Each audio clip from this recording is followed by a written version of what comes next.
हूं मानसी दवे। हफ्ते का पहला कारोबारी सत्र भारतीय बाजार साथ ही विदेशी बाजार के लिए भरपूर संकेत है। कई सारे ट्रिगर्स हैं जिस पर हमें फोकस करना है। एक एक कर सब कुछ आपको बताते हैं। शुरुआत सीधा विदेशी बाजार के संकेतों से कर लेते हैं। एशियाई बाजार आपकी टीवी स्क्रीन पर एसजीएक्स निफ्टी की शुरुआत अच्छी होती हुई करीब 100 अंकों की बढ़त के साथ 14,475 के स्तरों पर ये कर रहा है ट्रेड।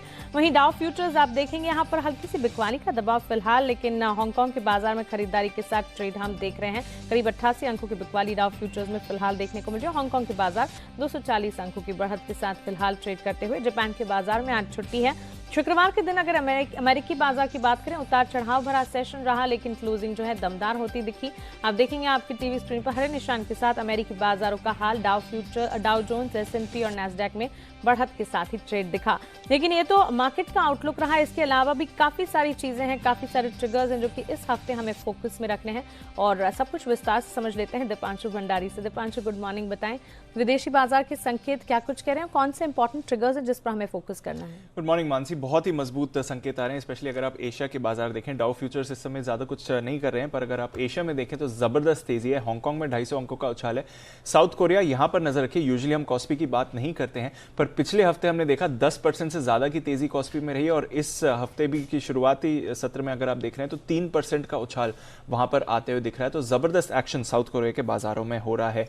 इस हफ्ते की बात करें तो काफी सारे अहम ट्रिगर्स हैं। शुक्रवार को जो अमेरिका के नए राष्ट्रपति बनने वाले हैं जो बाइडेन साहब, उन्होंने बयान दिया कि एक और स्टिमुलस पैकेज पर काम चल रहा है। उन्होंने वादा किया है कि एक बड़ा स्टिमुलस पैकेज लेकर आएंगे और इस पैकेज की क्या डिटेल्स होती हैं उसका ऐलान इस हफ्ते आ सकता है। तो वहां पर बाजार की नजर रहेगी। इसके अलावा यूएस के दिग्गज bank JP Morgan, city group, Wells Fargo, इनके नतीजे आएंगे, वहां पर एक्शन रखना चाहिए। और जो पिछले हफ्ते के इवेंट्स थे उससे अब खबरें आ रही हैं कि ट्रंप साहब, वैसे तो 10 ही दिन बचे हैं उनके राष्ट्रपति के पद पर उनको इम्पीच किया जा सकता है। उनके महाभियोग पर अमेरिकी संसद विचार करेगी, तो वो ये भी एक इंपॉर्टेंट डेवलपमेंट होगा। अगर आप देखें तो शुक्रवार को थोड़ा उतार चढ़ाव वाला सेशन रहा यूएस के बाजारों के लिए, पर एंड में अच्छी रिकवरी के साथ हमने देखा कि डाउ पर नया क्लोजिंग हाई रहा, हालांकि सिर्फ 50 अंकों की बढ़त थी। नैस्डैक, यहां पर जबरदस्त एक्शन रहा। टेक्नोलॉजी शेयर्स में अच्छी खरीदारी रही जिसकी वजह से नैस्डैक पर 1% की तेजी आती हुई दिखी। डेटा वैसे उतना अच्छा नहीं था। जो दिसंबर महीने का जॉब्स डेटा आया वहां पर हमने देखा कि लगभग 1.5 लाख जॉब्स की कटौती हुई है। अनुमान था 50,000 नई जॉब्स जुड़ने का, पर हमने देखा कि 1.5 लाख जॉब्स की कटौती हुई है वहां पर। तो ये एक्चुअली तो खराब डेटा है, पर इस डेटा की वजह से अब अनुमान लगाया जा रहा है कि एक और स्टिमुलस पैकेज आ सकता है। तो वहां से बाजार की आशा जरूर बढ़ी है और अब तो बाइडेन साहब ने भी प्रॉमिस किया है। तो ये एक बड़ा संकेत आ रहा है अमेरिकी बाजारों के लिए। वैसे पिछला हफ्ता काफी मजबूत रहा जहां तक बाजारों का सवाल है। डाउ 1.5% ऊपर था, एस&पी 500 2%, तो नैस्डैक में लगभग 2.5% की तेजी आती हुई दिखी है। यूरोप के बाजार, यहां पर भी तेजी का ही माहौल रहा और जर्मनी के बाजार तो नए रिकॉर्ड पर हैं। सबसे ज्यादा एक्शन हमने देखा है कमोडिटी पैक में। कच्चे तेल में जबरदस्त तेजी रही। अब ब्रेंट $56 के करीब है। वहीं हम देख रहे हैं कि सोना, यहां पर एक बड़ी गिरावट हुई है। शुक्रवार में हमने देखा कि 4% की गिरावट हुई है सोने में और 1850 के नीचे सोना फिसल कर आया है। चांदी में भी हमने देखा कि लगभग 7.5% की गिरावट रही। बिल्कुल, तो चलिए विदेशी बाजार के संकेत बिल्कुल दमदार ट्रेंड दिखा रहे हैं। आप देखिए एशियाई बाजार की शुरुआत अच्छी, अमेरिकी बाजार की शुक्रवार की क्लोजिंग अच्छी और कोरिया के बाजार पर खासतौर से आप ध्यान रखिए। जिस तरह से दीपांशु में बता रहे हैं वहां पर भी बढ़त के साथ ही ट्रेड और काफी सारे इवेंट्स हैं जिस पर इस हफ्ते हमें फोकस करना है। आगे बढ़ते हैं और अब जान लेते हैं कि शुक्रवार के कारोबारी सत्र में संस्थागत निवेशकों ने क्या किया। एफआईआईज डीआईएस का एक्शन एक बार समझे। एफआईआईज ने शुक्रवार के दिन कैश मार्केट में करीब 6030 करोड़ की खरीदारी की है। वायदा बाजार में भी एफआईआईज की तरफ से 1693 करोड़ की खरीदारी के आंकड़े आते हुए दिखे हैं। वहीं कैश मार्केट में डीआईएस बिकवाली कर रहे हैं 2373 करोड़ की। तो क्लियरली एफआईआईज और वायदा बाजार में अच्छी खासी खरीदारी एफआईआईज की तरफ से, डीआईएस कैश मार्केट में बिकवाली के आंकड़े दिखा रहे हैं। लेकिन विदेशी बाजार के संकेत दमदार हैं और पिछले हफ्ते अगर भारतीय बाजार की बात करें, शानदार बढ़त के साथ हमने ट्रेड लगातार हर ट्रेडिंग सेशन में देखा है। नए हफ्ते की शुरुआत है, इसमें आपको क्या करना है, कैसी स्ट्रैटेजी आप बनाएंगे, ये अब जान लेते हैं। रुक करते हैं हमारे स्पेशल सेगमेंट का, जहां हम रोज बात करते हैं जी बिजनेस के मैनेजिंग एडिटर अनिल सिंघवी से।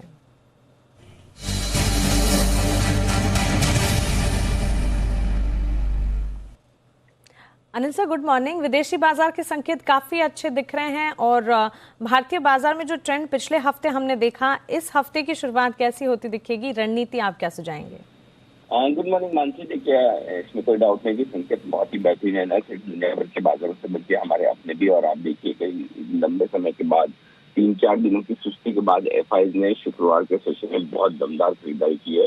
कैश मार्केट में जो आंकड़े आए हैं लगभग 6,000 करोड़ की खरीदारी के, वो बहुत जोश भरे। तो ऐसा नहीं कि जो अमेरिकी बाजार 50-60 पॉइंट के ऊपर बन गए, उसके बावजूद अगर एसडीएक्स में इतनी मजबूती दिखा रहा तो उसके पीछे काफी कुछ आंकड़े दमदार एफआई की खरीदारी लौटने की वजह से भी होते हुए दिखे। तो सेंटीमेंट काफी बेहतर है, ट्रेंड अच्छा है। लगातार 10 ट्रेडिंग सेशन रिकॉर्ड हाई बना चुके हैं दिन के दौरान, और आज 11वां ट्रेडिंग सेशन होगा जब बाजार 14,500 की तरफ बढ़ने की कोशिश करेंगे, और धीमे धीमे बाजार का बेस और ऊपर की तरफ शिफ्ट होता हुआ दिख रहा है। अब 14,200, 14,250 निफ्टी पर मजबूत सपोर्ट के तौर पर काम करेगा, और ऊपरी स्तरों पर 14,450 से 14,525 का अगला टारगेट है आज के लिए। जहाँ तक बैंक निफ्टी का सवाल है, 32,000 के आसपास अच्छा सपोर्ट ले रहा है। जो मजबूत सपोर्ट है दिन के लिए आप मानकर चल सकते हैं, वो 31,700 से 31,900 की निकल कर आती है, और ऊपरी स्तरों पर 32,450 से 32,600 की तरफ बढ़ने की बैंक निफ्टी की तैयारी है। और याद रखिए, बैंक निफ्टी का भी 32,650 का जो लाइफ टाइम हाई है, उसको पार करने की कोशिश बैंक निफ्टी की भी इसी हफ्ते होनी चाहिए। तो ओवरऑल अच्छे सेंटीमेंट, मजबूत ग्लोबल संकेत और एफआई की खरीदारी, इन तीनों तेजस के चलते भारतीय बाजार आज भी एक और नया रिकॉर्ड बनते ही लगाने के लिए तैयार है। तो शुक्रिया अनिल सर ये तमाम जानकारी के लिए और हमें स्ट्रैटेजी बताने के लिए। तो सारे के सारे फैक्टर्स जो हैं बाजार के हक में फिलहाल ट्रेड करते हुए दिख रहे हैं। इसी के चलते आज दमदार ट्रेडिंग सेशन की शुरुआत होने की पूरी तैयारी। निफ्टी की स्ट्रैटेजी आप देखिए 14,200 से 14,250 निफ्टी के लिए मजबूत सपोर्ट जोन्स का काम करेंगे। वहीं 14,450 से 14,525 इस दायरे को आप मानकर चल सकते हैं निफ्टी के लिए ऊपरी रेंज के तौर पर। बैंक निफ्टी पर भी फोकस कीजिए, 31,700 से 31,900 ये बैंक निफ्टी के लिए सपोर्ट रेंज है। वहीं 32,450 से 32,600 इस दायरे को आप मान के चल सकते हैं बैंक निफ्टी के लिए ऊपरी रेंज के तौर पर। अब आगे बढ़ते हैं और दो बड़ी एक्सक्लूसिव खबर हम आपके लिए लेकर आए हैं, और खबरें बताने के लिए हमारे साथ जुड़ रहे हैं हमारी एग्जीक्यूटिव एडिटर स्वाति खंडेलवाल।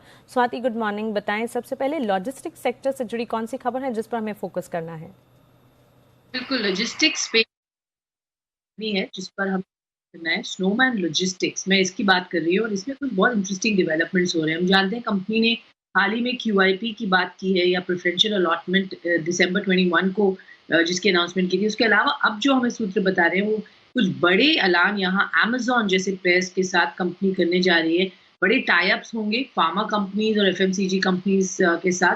तो यहाँ कुछ डेवलपमेंट्स हमें नोट करनी है, और ये जल्द ही अनाउंसमेंट्स आएंगी। अमेजॉन के साथ और डिटेल्स जो है वो मैं बताना चाहती हूँ। 3 डेडिकेटेड फैसिलिटीज यहाँ सेटअप करेगी कंपनी अमेजॉन के लिए, और ये 3 करीब 70 करोड़ रुपए के कैपेक्स पर आप देखेंगे दिल्ली, मुंबई और कोयम्बटूर, ये तीनों जगह पर डेडिकेटेड फैसिलिटी सेटअप होगी अमेजॉन के लिए, जो स्नोमैन लॉजिस्टिक्स करेगा। इसके अलावा फार्मा और FMCG जैसा मैं बता रही हूँ, वहाँ पर भी कुछ बड़े टाइप्स, कुछ बड़ी फार्मा कंपनीज और FMCG कंपनीज के लिए ये कंपनी केटर करेगी, यहाँ बिजनेस बढ़ेगा। ओवरऑल अगर हम देखें तो कंपनी का मेजर कैपेसिटी एक्सपेंशन प्लान भी है, जहां वो एक incremental of 12,000 pallets a year की बात कर रही है। उसके अलावा हम देखेंगे कि जो प्रेफरेंशियल अलॉटमेंट की बात है वो 24 ऑफ जनवरी के बाद वहाँ अनाउंसमेंट आपको दिखेगी कि EGM के बाद। कुछ इंटरेस्टिंग प्ले है, और ऑफ कोर्स वैक्सीन का जो पॉइंट है वो हम बिल्कुल यहाँ डिनाई नहीं कर सकते। India largest cold chain logistics company है, और अभी वैक्सीन रोल आउट में इनका एक बहुत बड़ा रोल यहाँ हम देखेंगे आते हुए। तो ये सब फैक्टर्स हैं जिसमें हमें स्नोमैन लॉजिस्टिक्स पर नजर रखनी चाहिए, और कुछ बड़े इंटरेस्टिंग बड़े अनाउंसमेंट्स कंपनी की तरफ से आते हुए। साथ ही अगली कौन सी एक्सक्लूसिव खबर है और जिस पर हमें फोकस करना होगा? जी, तो दूसरी खबर हमने आपको इसका थोड़ा सा आइडिया दिया था फ्राइडे को भी, और मैं वो रिटरेट करूंगी, क्योंकि जेन इरिगेशन यहाँ पर हमने आपको सबसे पहले इसी चैनल ने बताया था कि लेंडर्स के साथ एक जबरदस्त प्लान तैयार हो रहा है कंपनी की पूरी रीस्ट्रक्चरिंग को लेकर। और अब सूत्र हमें बता रहे हैं कि SBI की जो लीड कंसोर्शियम है बैंकर्स की, उन्होंने उनका जो प्लान है वो अप्रूव कर दिया है। तो ये एक बहुत बड़ा रिलीफ है जेन इरिगेशन के लिए, जिनका एक बड़ा प्लान था, बहुत टाइम से चल रहा था, वो अब अप्रूव हो गया रीस्ट्रक्चरिंग को लेकर।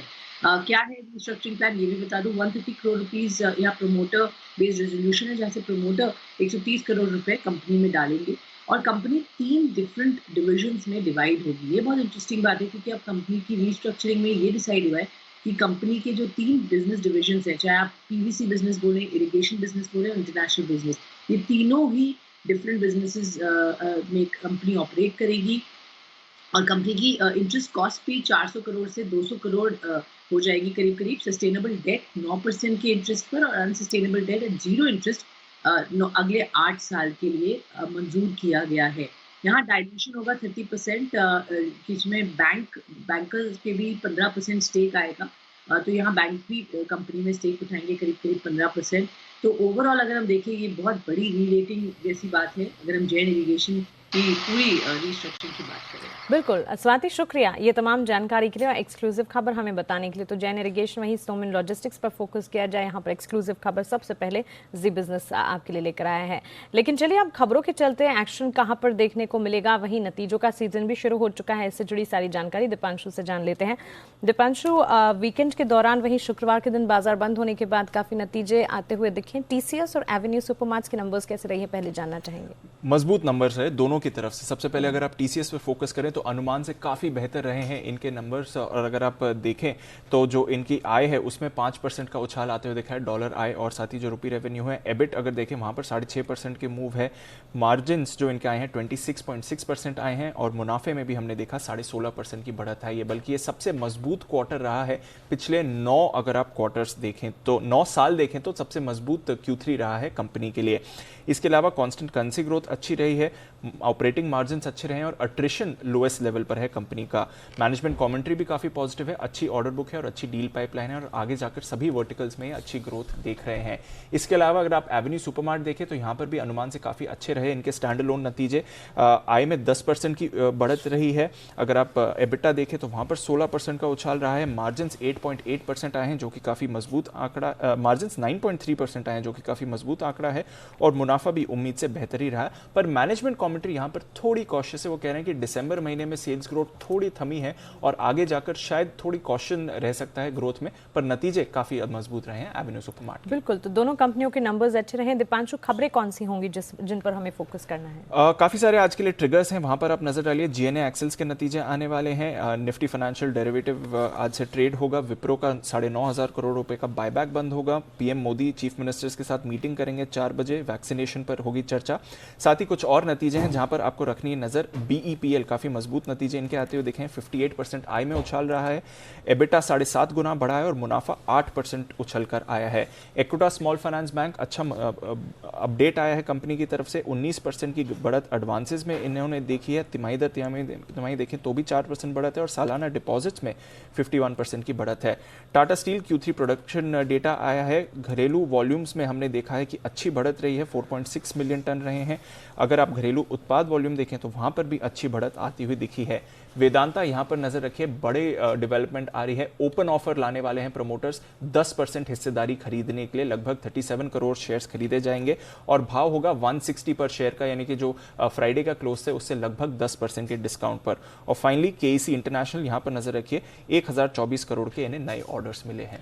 बिल्कुल दीपांशु, शुक्रिया खबरों वाले शेयर्स और नतीजों पर आउटलुक हमें बताने के लिए। 3 कॉल्स हमारे पास, तीनों की 3 खरीदारी की है। शुरुआत चॉइस ब्रोकिंग से करेंगे। ट्रेंड पर यह खरीदारी की राय दे रहे हैं। 730 के लक्ष्य को मानकर चलें। 680 का एक स्टॉप लॉस लगाकर ट्रेंड में खरीदारी की जा सकती है। शुक्रवार के दिन करीब 3% की बढ़त के साथ क्लोजिंग यहां पर हमने देखी। एक्सिस सिक्योरिटीज, विप्रो और स्टरलाइट टेक्नोलॉजीज दोनों पर ही खरीदारी की राय दे रहे हैं। विप्रो 5% की तेजी शुक्रवार के दिन दिखा रहा था, आज भी तेजी की गुंजाइश 445 तक के जाता हुआ दिख सकता है। 422 का एक स्टॉप लॉस लगाकर खरीदारी का मन यहां पर बनाकर आप चल सकते हैं। वहीं स्टरलाइट टेक्नोलॉजीज यहां पर 202 के टारगेट्स को ध्यान में रखा जाए, 188 के स्टॉप लॉस के लिए यहां पर 188 का स्टॉप लॉस मेंटेन कर खरीदारी का मन यहां पर भी बनाकर आप चल सकते हैं। ट्रेंड, स्टरलाइट टेक्नोलॉजी और विप्रो पर खरीदारी की राय। लेकिन बाजार पर क्या हो आपकी स्ट्रैटेजी और किन शेयरों में आज लगाएंगे आप पैसे, इसके लिए बातचीत की हमने आनंद राठी सिक्योरिटीज के नीलेश जैन से। नीलेश जैन की आउटलुक आपके सामने रख देते हैं। खरीदारी की राय निफ्टी और बैंक निफ्टी दोनों पर नीलेश की तरफ से आती हुई। निफ्टी में 14,300 का एक स्टॉप लॉस मेंटेन कीजिएगा। 14,500 के टारगेट्स को ध्यान में रखते हुए खरीदारी का मन बनाया जा सकता है। वहीं बैंक निफ्टी में 32,300 के पहले टारगेट देखने को मिले तो 32,500 तक के जाने का दम रखता है। 31,850 का स्टॉप लॉस एक मेंटेन करके आप खरीदारी करके चल सकते हैं। 2 स्टॉक्स हैं जहां पर रेकमेंडेशन आती दिखी है। बंधन बैंक खरीदारी की राय है, नीलेश का मानना है 430 के लक्ष्य यहां पर देख सकते हैं आप। 414 का एक स्टॉप लॉस लगाकर 430 के टारगेट्स के लिए खरीदारी करके आप चल सकते हैं।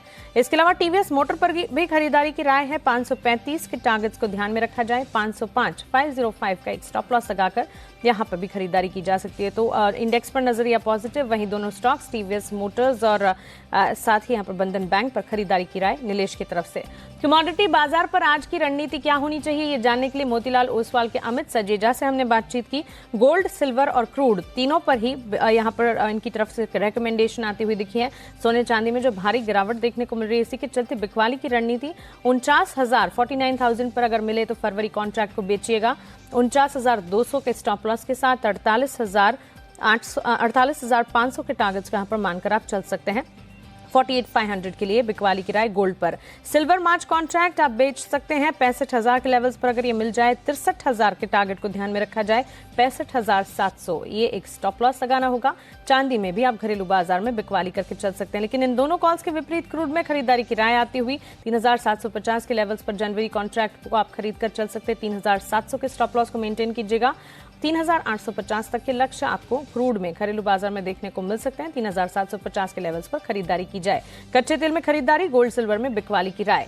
लेकिन चलिए अब आगे बढ़ते हैं और अब वक्त है एफआईआर का। हमारे साथ सृष्टि शर्मा जुड़ गई हैं, उनसे जानते हैं brokerage report. Srishti, good morning, बताएं कौन सी रिपोर्ट्स हैं हमारे पास। Very good morning Mansi. TCS पे नजर डालिए। दमदार नतीजों के बाद यहाँ पे कई सारे ब्रोकर्स ने अपने लक्ष्य बढ़ाए हैं, पर सबसे ज्यादा पॉजिटिव हैं जेफरीज, जिन्होंने खरीदारी की राय के साथ 3,520 से लक्ष्य बढ़ा के 3,720 के कर दिए हैं। वहीं उसके बाद गोल्डमैन सैक्स ने भी खरीदारी की राय के साथ 3,626 के टारगेट्स दिए हैं। वहीं जेपी मॉर्गन ने भी 3,300 से लक्ष्य बढ़ा के 3,450 के कर दिए हैं। ओवरवेट की रेटिंग बरकरार रखी है। अन्य ब्रोकर्स में एचएसबीसी ने होल्ड की रेटिंग बरकरार रखते हुए 3,200 के टारगेट्स दिए हैं और नोमेरा ने न्यूट्रल की रेटिंग के साथ 3,070 के अपने टारगेट्स बताए हैं। दूसरी रिपोर्ट है एवेन्यू सुपरमार्ट्स पे, जिसमें के अच्छे नतीजे आए थे, पर ब्रोकर्स की रिपोर्ट कुछ मिली जुली सामने आई है। गोल्डमैन सैक्स यहाँ पे पॉजिटिव है, 3,085 से लक्ष्य बढ़ा के 3,140 के करीब दे रहे हैं। खरीदारी की राय इन्होंने दी है। वहीं जेफरीज होल्ड की रेटिंग दे रहे हैं, पर उन्होंने लक्ष्य बढ़ाया है। जेफरीज की तरफ से एक रेटिंग डाउनग्रेड आया है। खरीदारी की राय बदलकर अब उन्होंने होल्ड की रेटिंग दी है, पर 3200 के टारगेट्स दे रहे हैं। वहीं जेपी मॉर्गन न्यूट्रल रेटिंग के साथ 2,750 के अपने लक्ष्य बता रहे हैं। ओके सृष्टि, शुक्रिया ये ब्रोकरेज रिपोर्ट्स हम तक पहुंचाने के लिए। और चलिए इसी के साथ पावर ब्रेकफास्ट में फिलहाल इतना ही। मुझे दीजिए इजाजत।